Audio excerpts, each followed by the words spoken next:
Alright, so now we've got the first part of inversions done. So now you should be able to pretty quickly go.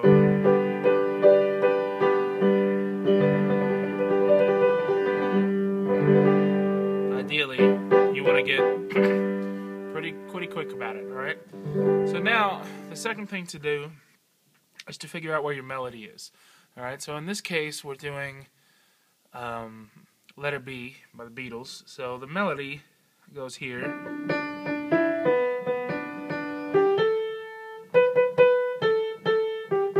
The melody is going to tell you where you want your chords to be. Alright? Because even if you're not playing the melody in the piano and somebody's singing the melody, it'll still tell you more or less where you want the chords to be because you want to be jumping all over the place. Here's what I mean by that. You want the melody to be always on top if you're playing it in the piano. Alright? So if I'm going here, when I find myself, I don't want to play this. What you heard just there was, right? So the first chord is G, so rather than playing up here, I gotta play down here in root position. Alright? Now I'm going to D. Alright? So D, I'm actually playing with my right hand, I'm playing it in the first inversion. Right? So here's G. Right? I can play it however I want to. I can't do that because I gotta have the note of the melody on top. So if this is the melody, I'm not gonna play any of these notes over here, only down that way.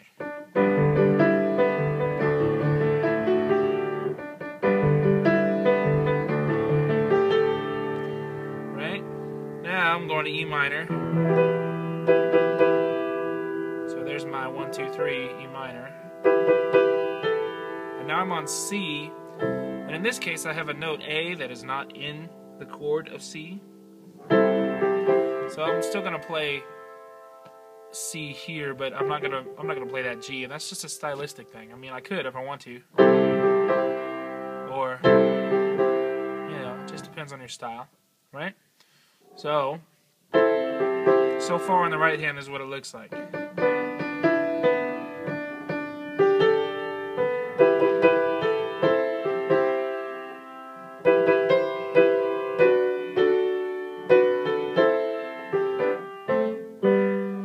Alright? Not a whole lot there. Really what we're doing is find that melody and then put the chords underneath that melody.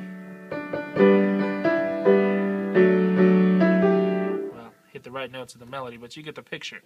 Here's the idea, alright? Let's go to C for a second, in root position. Now normally, if you're just doing root position, I said from here, let's go to E minor, this is what you would do. You would jump up there, right? Well, rather than having to move your wrist all the way up there, now that we know inversions, you can find a connection here. What are the common notes in C and E minor? Well, C has C, E, and G, right? E minor has E, G, and B. So these are the common notes. These two are the common notes, right? So if I'm going from C, E, G, what if instead of going all the way up here, what if I just take my thumb and go down? Whoa!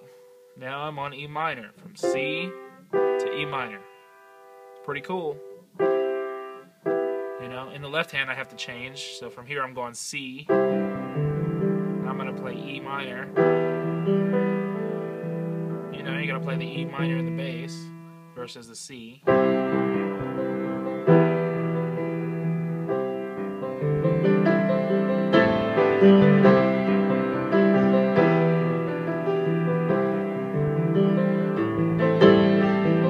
See, now I'm just making stuff up and it sounds kind of cool. All because I'm able to stay on the same notes here, except find what's the most common, and just move very, very, very subtly. That's just the difference between a half step, right? So here in our example, here's G. When I find myself, and I'm on D. That's the closest closest way without, didn't have to move my wrist hardly at all. Rather than doing from this, right?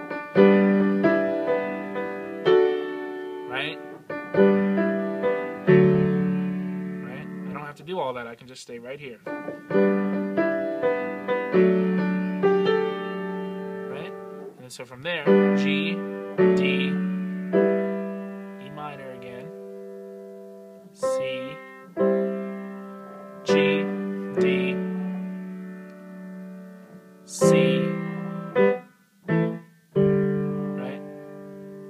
Or however they do it, C. That's how they do it with the third on top there. Are you getting the picture here? The point is that if you know your inversions, then you can start looking for ways that your chords connect to one another, all right? And this is the real secret. This is where you get into learning how to really command the keyboard instead of just playing block chords and being stuck, right? So once you have an idea that, okay, G means G, B, D, that means I can play any G, B, and D on the keyboard that I want to. You know, I can do a whole run, right? I can just play G, D, and G, and then put a D and B up here, or D, G, B up here, or just a B if I want to.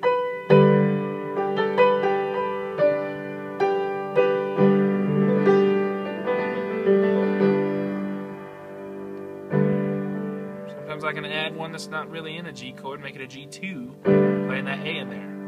You hear that in pop music all the time.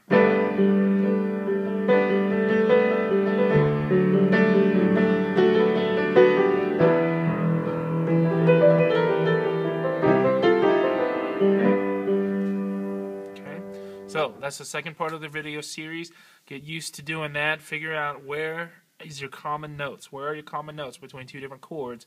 And what's the easiest way you can get from one chord to another chord? Alright?